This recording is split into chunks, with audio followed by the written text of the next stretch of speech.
Breaking news చూస్తున్నాం. వరంగల్లో అఘోరి హల్చల్ చేస్తోంది. నిన్నటి నుండి నగరంలోనే మకాం వేసిన ఆమె రంగంసాయిపేట బెస్తం చెరువు సమీపంలోని శ్మశాన వాటికలో రాత్రంతా గడిపింది. శ్మశానంలోనే కూర్చున్న అఘోరి ధ్యానం చేస్తూ శివుడిని ప్రార్థించింది.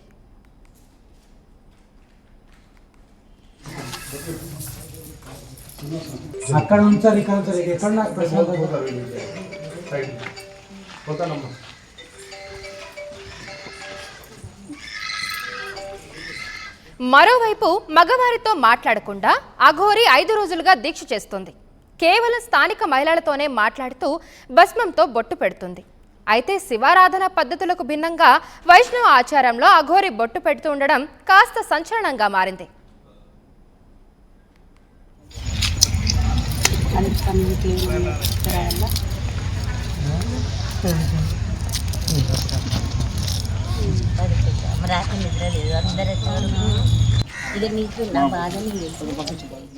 ఇక అఘోరిని చూడడానికి భక్తులు భారీ సంఖ్యలో శ్మశానానికి చేరుకుంటున్నారు.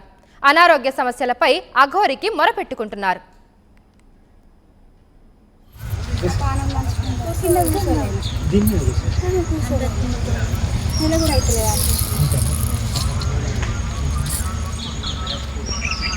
నిన్నటి నుండి రంగంసాయిపేట బెస్తం చెరువు దగ్గరే అఘోరి మకాం వేసింది.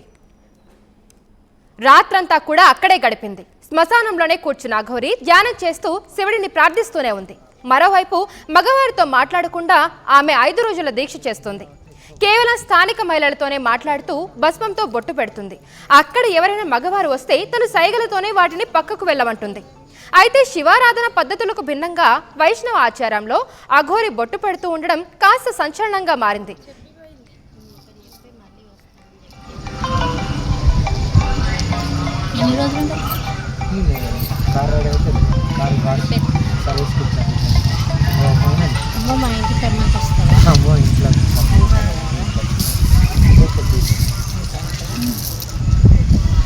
అందరూ చల్లగా ఉండండి. భవిష్యత్ తరాల ఆడపిల్లలకి ఏం తెలియదు. మనం విజువల్స్ లో కూడా చూడొచ్చు. కేవలం అఘోరి ఆడవాళ్ళతో మాత్రమే మాట్లాడుతూ ఉంది. మగవాళ్ళతో అసలు మాట్లాడడం లేదు. తను ఒక 5 రోజుల దీక్షలో అయితే ఉంది. మనం చూడొచ్చు. వరంగల్లో అఘోరి హల్చల్ చేస్తూనే ఉంది. అండ్ అఘోరి ఎక్కడికి వెళ్ళినా కూడా తన సంచలనం సృష్టిస్తూనే ఉంటుంది. అండ్ అలాగే నిన్నటి నుండి కూడా అదే నగరంలో మకాం వేసింది ఆమె.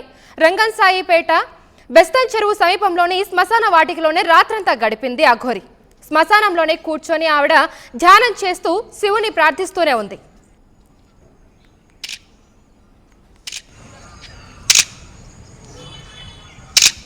అందుకే ఎవరితో మాట్లాడుతున్నారు, ఓన్లీ ఆడవాళ్ళతో మాట్లాడుతున్నారు. ఎందుకంటే అలాంటి సమస్యలలో ఉన్నారు, తీర్చుకోవాలి, కాపాడుకోవాలి.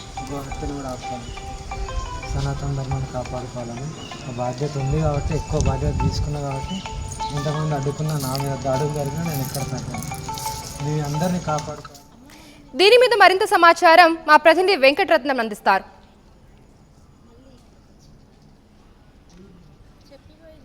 వరంగల్లో రంగం చెరువు దగ్గర ఉన్నటువంటి ఈ ప్రాంతంలో బెస్తం చెరువు దగ్గర ఉన్నటువంటి రంగశాయిపేటలో ఉన్నటువంటి శ్మశాన వాటికలో ఉన్నాము. ఇక్కడ దాదాపు నిన్నటి నుంచి కూడా ఒక రకమైనటువంటి వాతావరణం అయితే నెలకొంది. తను ఒక ప్రైవసీ కోసం శ్మశాన వాటికకు వచ్చినటువంటి నేపథ్యంలో తనను మాత్రం అసలు కనీసం రెస్ట్ తీసుకునేయకుండా చేస్తున్నటువంటి ఒక ఆగ్రహం కూడా నిన్న అఘోరి వ్యక్తం చేసినటువంటి పరిస్థితి. కానీ ఇక్కడ ఉన్నటువంటి వీళ్ళు మాత్రం అఘోరిని చూడడానికి, అలాగే కొంతమంది భక్తులు కూడా వస్తున్నటువంటి పరిస్థితి ఇక్కడ ప్రస్తుతానికైతే మనం చూస్తున్నాము. చాలా మంది భక్తులు కూడా ఇక్కడ ఉదయం నుండి వస్తున్నటువంటి పరిస్థితి నెలకొంది. ప్రస్తుతానికైతే ఇక్కడ కొంతమంది పువ్వులు, పండ్లు ఇక్కడ అన్ని తీసుకొచ్చినటువంటి పరిస్థితి. ఇక్కడ జరుగుతున్నటువంటి పరిస్థితుల నేపథ్యంలో కొంతమంది నిన్న జరిగినటువంటి ఉద్రిక్త పరిస్థితులు నెలకొన్నాయి. కానీ ప్రస్తుతానికైతే ఇక్కడ ఉన్నటువంటి సిచ్యువేషన్ ఒక్కసారి మనం పరిశీలించినట్టయితే నిన్న రాత్రి 1 గంట వరకు పూజలు చేసుకుంటారు. ప్రత్యేకంగా పూజలు చేస్తున్నటువంటి నేపథ్యంలో భక్తులు కూడా దాదాపు ఆ సమయం వరకు ఉన్నారు. కానీ కొంతమంది హిజ్రాలు వచ్చి కొంత హల్చల్ చేసినటువంటి నేపథ్యంలో కూడా కొంత ఆందోళనకరమైనటువంటి వాతావరణం అయితే నెలకొంది. ఈ నేపథ్యంలో ప్రస్తుతానికైతే ఇక్కడ ఉన్నటువంటి స్థితిగతులను ఒక్కసారి మనం పరిశీలిద్దాం. ఉదయం నుండి చూసినటువంటి ఆ స్థితిగతులు అయితే ఉన్నాయి. ఉదయమే దాదాపు బ్రాహ్మీ ముహూర్తంలో లేచినట్టుగా తెలుస్తుంది. 6 గంటల వరకు తను పూజా కైంకర్యాన్ని పూర్తి చేసుకొని ఇక్కడ కొన్ని ప్రత్యేక పూజలు కూడా ఉదయం చేసినట్టుగా తెలుస్తుంది. ఆ తర్వాత కొంత భక్తులు తెచ్చినటువంటి పండ్ల రసాలు కూడా స్వీకరించేటువంటి పరిస్థితి ఉందంటే అప్పటి నుండి కూడా ఏం తినలేనట్టుగా చెప్తుంది. కానీ తనకు నిద్ర కూడా లేకపోవడంతో ఈ రోజు తను సాయంత్రం 4 గంటల వరకు ఇక్కడే ఉండేటువంటి పరిస్థితి.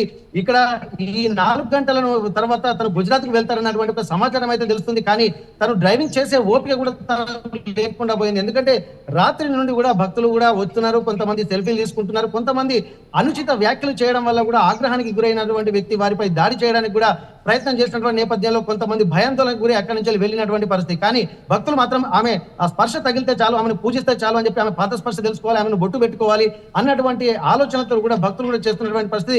ఇప్పుడు మనం చూస్తున్నటువంటి వీళ్ళందరూ కూడా భక్తులుగానే అభివర్ణించవచ్చు. ప్రస్తుతానికైతే ఇక్కడ నిన్న ఉన్నటువంటి నేపథ్యంలో పుష్ప అని ఇక్కడ తను కొంతమంది హిందూ సంఘాల నేతలు అలాగే కొంతమంది హిజ్రాలు కూడా కొంత వచ్చి కొందరు ఆందోళన చేస్తుంటే మరికొందరు మాత్రం బాసటగా నిలుస్తున్నారు. చాలా వరకు భక్తులు కూడా భక్తి ప్రపత్తులు చాటుకుంటున్న నేపథ్యంలో ప్రస్తుతానికైతే పుష్ప నిన్న మొత్తం సాయంత్రం నుండి తను అఘోరి ఉన్నంత వరకు రాత్రి 1 గంట వరకు ఇక్కడే ఉన్నటువంటి పరిస్థితి మనం చూస్తున్నటువంటి విజువల్స్ లో పుష్ప ప్రస్తుతం ఒకసారి మనతోనే ఉంది. తను ఏం చెప్తుంది, నిన్నటి జరుగుతున్నటువంటి పరిణామాలు, ఇక్కడ ఉన్నటువంటి విషయాల గురించి ఏం చెప్తుంది ఒక్కసారి మనం మాట్లాడదాం. పుష్ప గారు చెప్పండి, నిన్న ఇప్పటి వరకు అయితే ఒక వాతావరణం అయితే నెలకొంది. కొంతమంది భయపడుతున్నారు, కొంతమంది భక్తితో వస్తున్నారు, మరికొంతమంది యువకులు సెల్ఫీలు తీసుకోవడానికి పోటీ పడుతున్నటువంటి ప్రస్తుత పరిస్థితుల్లో నిన్న మొత్తం మీరు గమనించారు. ఎట్లాంటి పరిస్థితులు నిన్న నుంచి ఉన్నాయి మీరు చెప్పండి. గుడ్ మార్నింగ్ అండి, నా పేరు పుష్పితలయ ఫ్రమ్ వరంగల్. నేను వరంగల్ ఈస్ట్ కంటెస్టెడ్ ఎమ్మెల్యేని. సో ఇక్కడ చాలా వరకు అయితే బెస్తన్ చెరువుకి నిన్న మరి 11:30-12 మధ్యలో రావడం జరిగింది. తన వెహికల్ ఏదైతే ఉందో తన వెహికల్ ని ఒక అద్దం పలగడం వల్ల వరంగల్ కి ములుగు రోడ్ లో తీసుకొచ్చి వెహికల్ పెడితే కనీసం వాళ్ళకి 24 అవర్స్ లో వాళ్ళకి సీసాను చేసిస్తాననగానే తను ఎక్కడ ఏ ఇంట్లో కూడా నేను ఉండకూడదు, శ్మశానంలోనే ఉండాలి, శ్మశానం పడుకోవాలని అన్నది, శ్మశానంలోనే నిద్రిస్తానన్నది. అందుకోసమే ఎక్కడ బెస్తన్ చెరువులో ఉన్నటువంటి శ్మశాన వాటికి వచ్చి నిద్రించడం జరిగింది.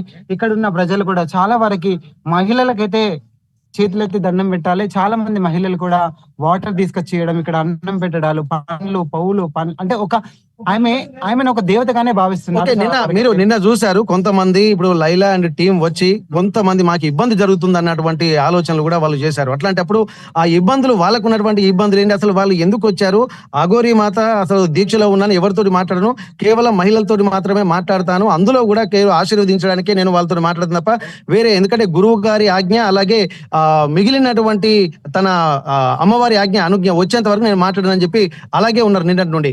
మీకేమైనా చెప్పారా నిన్నటి నుండి? నిన్న నా పక్కన విజువల్స్ తీశారు, లైవ్ కాల్ మాట్లాడారు. అంటే మాకు ఇబ్బంది అవుతుంది అన్నట్టు కాదు, తను అక్కడి నుంచి వచ్చి ఎంతైనా మా కమ్యూనిటీ కావచ్చు, మహిళ కావచ్చు, తనకి అన్యాయం జరిగితే ఎలా ఉంటది, మా తెలంగాణలో వచ్చి ఇలాంటి ఇబ్బందులు కాకూడదు, తనంటూ కొంచెం మేము సహకరిస్తామన్నట్టుగానే మాట్లాడడం జరిగింది. కానీ ఎక్కడ కూడా వాళ్ళు వ్యతిరేకించలేదు. కాకపోతే మాకు ఇంటిమెంట్ తనని జాగ్రత్తగా పంపించాలి కదా అనే మాట్లాడడం జరిగింది, కానీ ఇబ్బంది అవుతుంది అనలేదు. కాకపోతే స్త్రీ తత్వం ఉంది కాబట్టి కొంచెం ఒక స్త్రీ వస్త్రాలు కొంచెం ధరిస్తే బాగుండేది అనే ఆలోచన అందరికీ ఉండింది, నాకు కూడా ఉండింది. సో ఎందుకంటే వాళ్ళ గురువు గారు ఆజ్ఞ ఇస్తారు త్వరలో. ఖచ్చితంగా తను రాబోయే రోజుల్లో ఎక్కడైనా కావచ్చు తనకి గవర్నమెంట్ ఒక స్థానం కల్పించి తనకు ఉంచాలి. ఎందుకంటే తనకంటూ సపరేట్ లేకుంటే ఎక్కడ పోయినా తను వెంబడబడుతున్నారు. అంటే తనని ఇబ్బంది పెట్టడానికి కాదు, తనని చూడాలని, తనతో మాట్లాడాలని, తన ఆశీర్వాదం కావాలని, అది ఇబ్బందిగా ఫీల్ అవ్వట్లేదు. కానీ తన దగ్గరికి వస్తే పడుకోవడానికి కూడా పడుకోనివ్వట్లేదు. ఆమె పూజ చేసుకోవడానికి, ఇప్పుడు పూజ అనేది వాళ్ళకు ఉంటుంది, ఆ పూజను కూడా చేసుకోనివ్వకుండా వెయిట్ చేస్తున్నారు. కాబట్టి తనకు అధికారులైనా కావచ్చు, ఎవరైనా అధికారంలో ఉన్న వాళ్ళు ఎవరైనా కానీ తనకు సొంత జాగ చూపించి అక్కడ నివాసం ఉంచితే బాగుంటుంది అనుకుంటున్నాను. అంటే ఇప్పుడు వాళ్ళు ఏంటంటే ఇప్పుడు అఘోరి తత్వం ఉన్నటువంటి వాళ్ళు ఒక దగ్గర నిద్రపోకూడదు, ఒకరింట్లో భోజనం చేయకూడదు, ఒకరింట్లోకి వెళ్ళకూడదు అన్నది వాళ్ళ నియమంగా ఉన్నట్టుంది. ఎందుకంటే ఎక్కడికి వెళ్ళినా గానీ ఆ సాక్షాత్తు పరమశివుని యొక్క అంశలమేమో అన్నటువంటి ఒక తత్వం వాళ్ళలో ఉంటుంది. ఇప్పుడు మీరు అంటున్నట్టుగా స్త్రీ తత్వం గానీ ఇటు పురుష తత్వం గానీ కాకుండా ఇక్కడ ఒక అర్ధనారీశ్వర తత్వం స్వరూపం అని చెప్పి వాళ్ళు భావిస్తున్నారు. అందులో భాగంగానే ఆ స్థితులకు మించి ఒక శివుని యొక్క ఆలోచన విధానం ప్రకారం ఏమున్నటువంటి విషయం కూడా నిన్న RTV తోటి కొంత చెప్పినటువంటి పరిస్థితి. కానీ ఇప్పుడున్నటువంటి నేపథ్యంలో అందరూ కొంతమంది భక్తులు కూడా వారి ఆగ్రహానికి గురవుతున్నారు, ఎందుకంటే వాళ్ళు చేసేటువంటి చర్యల వల్ల. మీరు కూడా ఇట్లాంటి సమయంలో నిన్న మీరు మొత్తం చూసారు, కొంతమంది అనుచిత వ్యాఖ్యలు చేసినటువంటి పరిస్థితి కూడా ఉంది. అట్లాంటి వారికి మీరు ఏం చెప్పదలుచుకున్నారు RTVలో? నిజంగా ఆమె ప్రొటెక్షన్ కానీ తనకు ఒక రక్షణ కావాలనుకుంటే ఇటు, ఎందుకంటే ప్రజల నుంచే కొంత దాడులు ఎదురవుతున్నాయి కాబట్టి కొంతమంది తెలియని వాళ్ళు, కొంతమంది తెలిసిన వాళ్ళు ఒక రకంగా మాట్లాడుతున్నారు, తెలియని వాళ్ళు ఒక రకంగా మాట్లాడుతున్నారు. మీరేం చెప్పదలుచుకున్నారు RTV వేదికగా? అంటే ఇప్పుడు అన్ని చేతులు ఒకేలా ఉండవు. ఇప్పుడు ఎవరికైనా గానీ కొందరికి మంచి అనిపిస్తది. కొందరికి చెడు అనిపిస్తది. ఈ రోజు నాకు నచ్చింది నీకు నచ్చదు. నీకు నచ్చింది నాకు నచ్చదు. సో కొంతమందికి కొన్ని విధాలుగా ఉంటారు. ఎందుకంటే తన సనాతన ధర్మాన్ని కాపాడుకోవాలి, దేవాదాయాలను కాపాడుకోవాలి, దేవాదాయ భూములను కాపాడుకోవాలని వచ్చింది. అంటే ఇప్పుడు ఇక్కడ ఏం జరుగుతుందంటే ఎవరు కూడా దేవాదాయాలమైన గుళ్ళ మీద ఎన్నో దాడులు చేస్తుంటే కూడా ఎవరు పట్టించుకోవట్లేదు. తను చిన్నతనంలోనే ఒక అఘోరిగా వెళ్ళి ఈ రోజు నా తెలంగాణ, ఆమె బెల్లంపల్లిలో ఉంటుందంట, అక్కడే నివసిస్తుంది కాబట్టి ఇది నా తెలంగాణను కాపాడుకోవడానికే వచ్చింది. ఆమె ఆడపిల్లల పైన కూడా చాలా అన్యాయాలు జరుగుతున్నాయి. ఇది ఎవరు పట్టించుకోవట్లేదు. ఆడపిల్లలను, చిన్న పిల్లలను 3 సంవత్సరాల 3 నెలల చిన్నారిని కూడా రేప్ చేసి చంపేస్తున్నారు. అలాంటి కామాంధులకు ఒక అంగం కోసి మరీ బయట తిప్పుతా వాళ్ళను. ఎందుకంటే ఆడపిల్లల పైన అలాంటివి జరగకూడదు ఇకనైనా అనేది ఒక ఉద్దేశం మీద తను వచ్చింది. ఇవి కాపాడుకోవడానికి వచ్చింది. కానీ ఆమెకు భూములు కావాలని, ఆస్తులు కావాలనుకొని ఏదో సంపాదించుకునేదైతే ఒక ఆశ్రమం ఏర్పరచుకొని ఆమె దేవుని చెప్పుకొని ఏదో చేయొచ్చు. ఆమె ఈ రోజు బూడిద పూసుకొని ఈ రోడ్ల మీద పడుకోవాలనేది ఏమి లేదు. ఓకే, నిన్న కూడా దాదాపు నిన్న కొన్ని పూజలు చేసుకుంటా అన్నారు, ప్రత్యేక పూజలు అని చెప్పి అంటున్నారు. కాకపోతే ఏంటంటే దుష్ట శిక్షణ శిష్ట రక్షణ, అంటే మంచి వాళ్ళని రక్షిస్తా, దుష్ట బుద్ధి ఉన్నటువంటి వాళ్ళని ఖచ్చితంగా శిక్షిస్తా అన్నటువంటి ఒక సంకల్పం తీసుకున్నటువంటి పరిస్థితులు ఆర్టీవీ వేదికకు కూడా మిగిలిన మీడియా ఛానళ్లతో కూడా ఎన్నో సార్లు చెప్పినటువంటి పరిస్థితి. కానీ ఇప్పుడు కొంతమంది తెలిసి తెలియక ఆమె మీద దాడులు పడుతుంటే అసలు బయటనే తనకే ఒక రక్షణ లేని ఆ పరిస్థితుల్లో ఈ సమాజాన్ని రక్షించేటువంటి పరిస్థితులు ఉంటుందంటారా ఇప్పుడున్నటువంటి పరిస్థితుల దృష్ట్యా? అది అవునండి, చాలా వరకు మంచి క్వశ్చన్ అది. కానీ ఉండాలండి, ఎందుకంటే అఘోరీలు అనేది ఎక్కడెక్కడో మంచి కొండలలో ఎక్కడెక్కడో ధ్యానం చేసుకుంటూ ఉంటారు కదా. ఇలాంటి అఘోరిని చూడడం అనేది మనం ఇది ఫస్ట్ టైం తెలంగాణలో బయటకు వచ్చింది. కానీ కాబట్టి తనకి ఖచ్చితంగా ప్రొడక్షన్ ఉండాలి. ఎందుకంటే ఒక్కసారి చూడండి, ఇప్పుడు మీరే పిచ్చోళ్ళు అంటారు, మీరే మంచోళ్ళు అంటారు, మీరే దేవుళ్ళు అంటారు, మీరే దెయ్యాలంటారు. అంటే మీరే ఒకటి ఆలోచించండి. మంచి వాళ్ళకి నేను చెప్పేది ఒకటే, మరి మీరు ఒక్కసారి ఖచ్చితంగా ఆమెకి ప్రొడక్షన్ ఇప్పియాలి, ప్రొడక్షన్ కావాలి. ఎందుకంటే మీకు కూడా ల్యాండ్ ఆర్డర్స్ ఇష్యూస్ వస్తున్నాయి కాబట్టి ఖచ్చితంగా మీరు కూడా ప్రొడక్షన్ ఇస్తే బాగుంటుంది. ఓకే, అయితే ఇప్పటి వరకు అయితే ఇప్పుడు పుష్ప తను కంటెస్టెడ్ ఎమ్మెల్యేగా కూడా వరంగల్ ఈస్ట్ నుంచి తను పోటీ చేసినటువంటి పరిస్థితి. ప్రస్తుతానికైతే తను నిన్న సాయంత్రం నుండి కూడా ఇక్కడే ఉండి ఒక అఘోరికి ఒక రక్షణ కవచంలా ఉన్నారు. చాలా మంది హిందూ సంఘాల నేతలు కూడా, ఎందుకంటే కొంతమంది అనుచిత వ్యాఖ్యలు చేస్తూ కొంతమంది దగ్గరికి వెళ్ళేటువంటి క్రమంలో తెలిసి తెలియక మాట్లాడుతున్నప్పుడు ఒక ఉగ్ర స్వరూపమే ధరించినటువంటి పరిస్థితి. ఎందుకంటే తను త్రిశూలం పట్టుకొని బయటకు వెళ్తుంటే సాక్షాత్తు ఆ కాళీమాత బయటికి వస్తుందా అన్నటువంటి ఒక భయాందోళన కూడా ఇక్కడ అందరూ వ్యక్తం చేసినటువంటి పరిస్థితి. కానీ దానికి ఆగ్రహానికి గురవుతున్నది వాళ్ళే అనేటువంటి ఒక తెలియని తత్వం అయితే కనిపిస్తుంది. మనం చూస్తున్నాం, ఒక్కసారి భక్తులు కూడా చాలా మంది ఇక్కడ తండోపతండాలుగా తరలి వస్తున్నారు. అమ్మవారిని చూడడానికి కూడా దాదాపు అవకాశం దొరికిన అమ్మవారి ఆశీర్వచనాలు తీసుకోవాలని చెప్పి ఇప్పుడు మనం చూస్తున్నటువంటి భక్తులందరూ ఇక్కడ అఘోరిని దర్శించుకోవడానికి వస్తున్నారు. కాకపోతే ఇదివరకు ఉన్నటువంటి భయం వాళ్ళలో మాత్రం కనిపించడం లేదు. ఒక భక్తి ప్రపత్తులు అయితే కనిపిస్తున్నాయి. కొంతమంది తెలిసి తెలియని తనంలో దాడులు చేస్తున్నారు అనే ఒక ఆలోచనలు కూడా చేస్తున్నారు. ప్రస్తుతానికి అయితే కొంతమంది అంటే ఎలాంటి వృత్తిలో ఉన్నారు సరే, కొంతమంది ఉన్నతమైనటువంటి స్థాయిలో ఉన్నటువంటి వాళ్ళు కూడా వస్తున్నారు. ప్రస్తుతానికి ఇక్కడ అడ్వకేట్లు కూడా ప్రస్తుతానికి వచ్చినారు. ఒక్కసారి వారు కూడా ఉదయం నుండే అమ్మవారిని దర్శించుకోవడానికి వాళ్ళు ఇచ్చిన అఘోరిని దర్శించుకోవడానికి వచ్చారు. చెప్పండి, అసలు మీ పేరేంటి? మీరు ఉదయం నుండే మంచిగా శుభ్రంగా స్నానం చేసి పూలు పండ్లు కూడా ఇవన్నీ తీసుకొని వచ్చారు కదా. ఇప్పుడు ఎందుకు అసలు అఘోరిని దర్శించుకోవాలన్నటువంటి ఆలోచన మీకు ఎందుకు వచ్చింది? అందరేమో భయానికి గురవుతుంటే మీరు ఎందుకు ఇంత భక్తి ప్రపత్తులు మీరు దాటుకునేటువంటి పరిస్థితి? అసలు నిజంగా అంత శక్తి అఘోరిలో ఉందని మీరు భావిస్తున్నారా? సనాతన ధర్మం యొక్క శక్తిని వాళ్ళ పూర్తిగా అధ్యయనం చేసే పరిస్థితుల్లో యువతరం లేదు. నేను 1 సంవత్సరం అయ్యప్ప స్వామి దీక్షలో ఉన్నా, 1 సంవత్సర దీక్షలో ఎంత కష్టం అవుతుంది అనేది స్వయంగా అనుభవించిన వ్యక్తిగా చెప్తున్నా. నా పేరు రవికుమార్, అడ్వకేట్. నేను కాంగ్రెస్ నాయకుడిని కూడా. అది వ్యక్తిగతం పక్కన పెడదాం. ఒక ఆధ్యాత్మిక జీవితం యొక్క శక్తి ఏంటిది అనే దాన్ని నేను యోగా కూడా చేశాను. యోగా థెరపీ తెలుసు నాకు, క్లాప్ థెరపీ తెలుసు, ల్యాబ్ థెరపీ తెలుసు. రకరకాల సనాతన జీవన విధానంలోని విశిష్టమైన విద్యలను ఇవాళ భ్రష్టు పట్టిస్తున్న పరిస్థితులలో తిరిగి పునర్జీవం, సనాతన జీవన విధానానికి పునర్జీవం ఇవ్వడానికి హిమాలయాల నుండి వచ్చిన అమ్మవారు, ఆమెతో కనీసం 1 గంట ఉండండి. ఆ అమ్మవారు ఏంటిది అనేది మీకు వ్యక్తిగతంగా అర్థమవుతుంది. ఎక్కడో హిమాలయాలలో ఉండాలి. 5 గంటలకు నేను వాళ్ళ అమ్మవారిని దర్శనం చేసుకుందామని వచ్చాను. చలిని తట్టుకోలేకపోయినా, ఇక్కడున్న మామూలు చలిని తట్టుకోలేకపోయినా నేను 14 సంవత్సరాలు హిమాలయాలలో ఆమె వారి గురువు గారు ఇచ్చిన దీక్ష ప్రకారంగా నగ్నంగా 14 సంవత్సరాలు మంచు కుండలలో ఉండి దీక్ష చేయడం అనేది అది ఎంత శక్తి ఆమెలో ఆవహిస్తే ఆ శక్తితో ఆమె సంపూర్ణ అఘోరిగా సమాజంలోకి నాగసాధువుగా వచ్చింది అనే దాన్ని మనం అర్థం చేసుకోవాలి.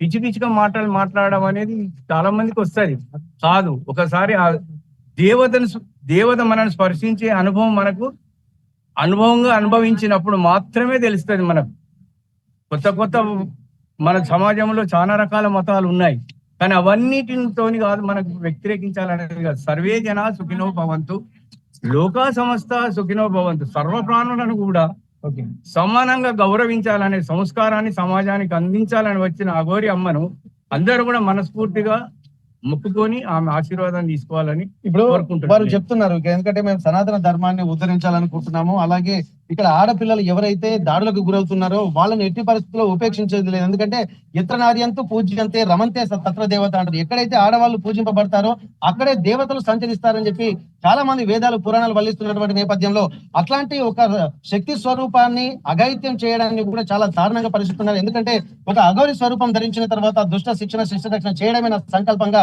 నేను సమాజంలో తిరుగుతున్నాను. మీరు ఒక మానవ మాత్రులు, మీకు కుటుంబము అన్ని ఉంటాయి కాబట్టి మీతోటి ధర్మరక్షణ సాధ్యం కాదు. సర్వతంగా పరిత్యాగినటువంటి నా ద్వారా మాత్రమే ఇది జరుగుతుంది. నాకు ఎవరన్నా భయం లేదు, లెక్క లేదు. ఆ శివుడి తత్వాన్ని నేను అవపోసన పెట్టుకుంటారు కాబట్టి ధర్మరక్షణ చేస్తానని చెప్పి నిన్న బయటికి కాకుండా ఆర్టీవీ తోటి మాట్లాడడం జరిగింది. అది కేవలం కొంతమందికి మాత్రమే చెప్తుంది. కాకపోతే ఇట్లాంటి పరిస్థితులు ఆమె చేసేటువంటి పరిస్థితులు ఉన్నాయంటారా? ఇప్పుడున్నటువంటి సమాజంలో ఏదైతే భక్తి కోసం వచ్చినటువంటి వాళ్ళే విపరీతమైనటువంటి భక్తితోటి ఆమెను ఇబ్బందులకు గురి చేస్తున్నటువంటి పరిస్థితులే కనిపిస్తున్నాయి. దీన్ని ఎట్లా చూస్తున్నారు? మీరు వచ్చేటువంటి భక్తులు చూస్తున్నారు, నిజంగా అలాంటి ఆమె చెప్పినటువంటి శక్తి అఘోరిలో ఉందంటారా? ఏదైనా ఒకటితోనే ప్రారంభమైంది. ఇప్పుడు ఆమె ఒంటరి కావచ్చు, ఇంకా 4 రోజులు ఆగండి, ఒక శక్తి సమాజంలోకి వస్తుంది. ఆది పరాశక్తి 18 అవతారాలు. అమ్మ కూడా ఎన్ని అవతారాలు ఉంటాయి తెలుసా?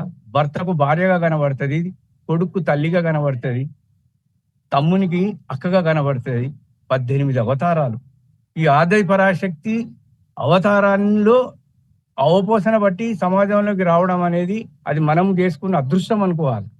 అంతేగాని విపరీతమైన విశృంఖలమైన వంకర టింకల ప్రశ్నలతో ఆమెను విసిగించి ఆమె కోపానికి గురైతున్న మీ అందరినీ ఒకసారి మనస్ఫూర్తిగా కోరుకుంటున్నాను ఏంటంటే, ఆ అమ్మవారు చేస్తున్న యజ్ఞానికి అందరం కూడా సహకరించి మన భారత సమాజము విశ్వ సమాజానికి ఒక ఉత్కృష్టమైన సనాతన జీవన విధానం అంటే ఇది అనేదాన్ని మరొకసారి తెలియజేయడానికి ఆమె వచ్చిన సాహసానికి మనందరం కూడా చేయూత